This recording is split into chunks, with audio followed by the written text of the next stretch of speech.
உருளைக்கிழங்கு, முட்டை, காஃபி கேட்க ரொம்ப சாதாரணமா இருக்குல்ல. ஆனா இந்த 3 பொருளுக்கும் நம்ம வாழ்க்கையோட பெரிய பெரிய பிரச்சனைகளுக்கும் ஒரு சம்மந்தம் இருக்குன்னா நம்புவீங்களா? இது ஒரு சிம்பிளான கதை மாதிரி தான் தெரியும். ஆனா உள்ளுக்குள்ள ரொம்ப ஆழமான ஒரு தத்துவம் ஒளிஞ்சிருக்கு. வாங்க அது என்னன்னு இப்ப பார்க்கலாம். இந்த கதை ஒரு பொண்ணோட விரக்தியிலிருந்து தான் ஆரம்பிக்குது. அவளுக்கு காலேஜ் லைஃப், எதிர்காலம்னு எல்லாமே ஒரு பெரிய பாரமா தெரியுது. ஒரு நாள் அவங்க அப்பா கிட்ட போய், அப்பா, எனக்கு என் வாழ்க்கைய நினைச்சாலே ரொம்ப பயமா இருக்குன்னு சொல்றா. அவ குரல்ல இருந்த அந்த வலி, அதுதான் இந்த கதையோட ஆரம்ப புள்ளி. அவளோட பிரச்சனை என்ன தெரியுமா? ஒரு கஷ்டத்தை சமாளிச்சு முடிக்கிறதுக்குள்ள அடுத்தது வரிசையில வந்து நிக்குதாம். இதுக்கு ஒரு முடிவே இல்லையான்னு அவளுக்கு தோண ஆரம்பிச்சிருச்சு. இதனால மொத்தமா நம்பிக்கையை இழந்து ரொம்பவே சோர்ந்து போயிருந்தா. பொண்ணு இவ்ளோ சோகமா சொல்றத கேட்ட அப்பா அவளுக்கு எந்த அட்வைஸும் பண்ணல. பதிலுக்கு அமைதியா அவ கைய பிடிச்சு கிச்சனுக்கு கூட்டிட்டு போறாரு. அங்கதான் அவரோட விசித்திரமான ஒரு பாடம் ஆரம்பமாகுது. இதனால அந்த பொண்ணுக்கு இன்னும் குழப்பம் அதிகமாகுது. அங்க அவர் எதுவுமே பேசல. 3 பாத்திரத்தை அடுப்புல வச்சு அதுல தண்ணி ஊத்தி கொதிக்க வைக்கிறாரு. ஒரே மௌனம்தான், வெறும் செயல்கள் மட்டும்தான். அவர் என்னதான் சொல்ல வராருன்னு இப்ப நீங்களும் யோசிக்க ஆரம்பிச்சிருப்பீங்களே. அப்புறம் அந்த கொதிக்கிற தண்ணில 3 வெவ்வேறு பொருட்களை போடுறாரு. ஒரு பாத்திரத்துல நல்லா கெட்டியான ஒரு உருளைக்கிழங்கு, இன்னொரு பாத்திரத்துல லேசா தட்டுனா உடஞ்சிடுற மாதிரி ஒரு முட்டை, 3ஆவதுல வாசமான ஒரு கைப்பிடி காஃபி கொட்டைகள். இத பார்த்துட்டு இருந்த அந்த பொண்ணுக்கு பொறுமை போயிடுச்சு. அப்பா, நான் என் லைஃப் பிரச்சனையை பத்தி பேசினா நீங்க என்னடானா இங்க சமையல் பண்ணிட்டு இருக்கீங்கன்னு கேட்கறா. அதுக்கு அந்த அப்பா ரொம்ப அமைதியா, சில பதில்களுக்கு கொஞ்சம் டைம் தேவைப்படும், பொறுமையாயிருன்னு சொல்றாரு. இதுதான் அவர் சொல்லி கொடுக்குற முதல் பாடம். ஒரு 20 நிமிஷம் கழிச்சு அவங்க அப்பா அடுப்ப அணைக்கிறாரு. அந்த 3 பொருட்களையும் ரொம்ப கவனமா வெளியே எடுக்கிறாரு. இப்போதான் அவரோட இந்த எக்ஸ்பெரிமெண்டோட ரிசல்ட் தெரிய போகுது. அதோட சேர்ந்து வாழ்க்கையோட ஒரு பெரிய பாடமும் வெளிப்பட போகுது. இங்க ஒரு முக்கியமான கேள்வி வருது. இந்த 3 பொருளும் சந்திச்சது ஒரே கஷ்டத்தை தான், அந்த கொதிக்கிற தண்ணி. ஆனா ஒவ்வொன்னும் எப்படி ரியாக்ட் பண்ணிருக்கும்? பதில் என்னன்னு பாக்குறதுக்கு முன்னாடி ஒரு செகண்ட் நீங்களே யோசிச்சு பாருங்களேன்.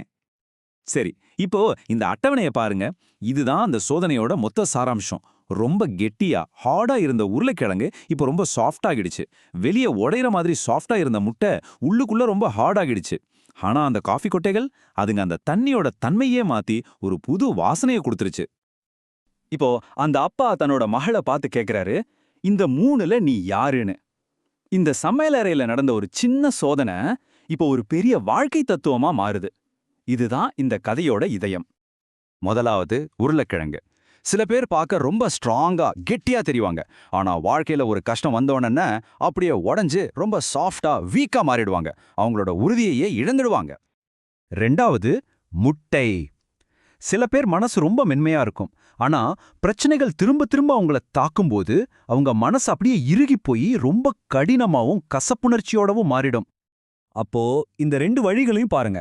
உருளைக்கிழங்கு சூழ்நிலையால மென்மையாகுது, முட்டை அதே சூழ்நிலையால கடினமாகுது.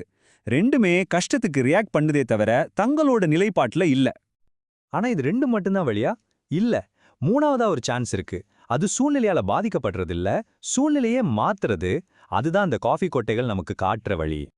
காஃபி கொட்டைகள் ரொம்பவே ஸ்பெஷல். அதுங்க அந்த குதிக்கிற தண்ணியால மாறல. அதுக்கு பதிலா அந்த கஷ்டமான சூழ்நிலையே ஒரு புதுசா வாசனையா நமக்கு எனர்ஜி கொடுக்கற காஃபியா மாத்திடுச்சு. யோசிச்சு பாருங்க, இது எவ்வளோ ஆழமான ஒரு பாடம். இந்த 3வது பாதனா என்ன தெரியுமா?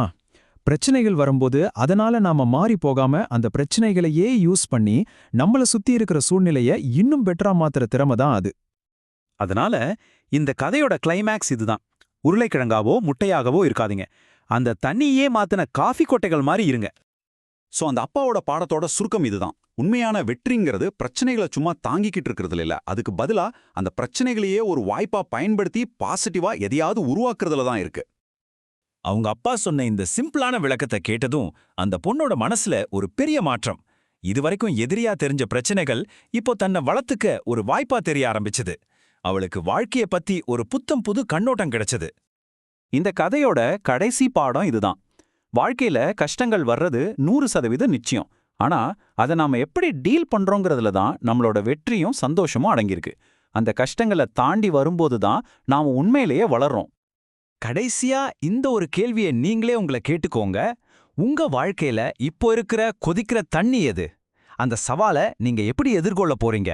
உருளைக்கிழங்கு மாதிரியா, முட்டை மாதிரியா, இல்ல அந்த சூழ்நிலையே மாத்தி எழுத போற காஃபி கொட்டையா? யோசிங்க.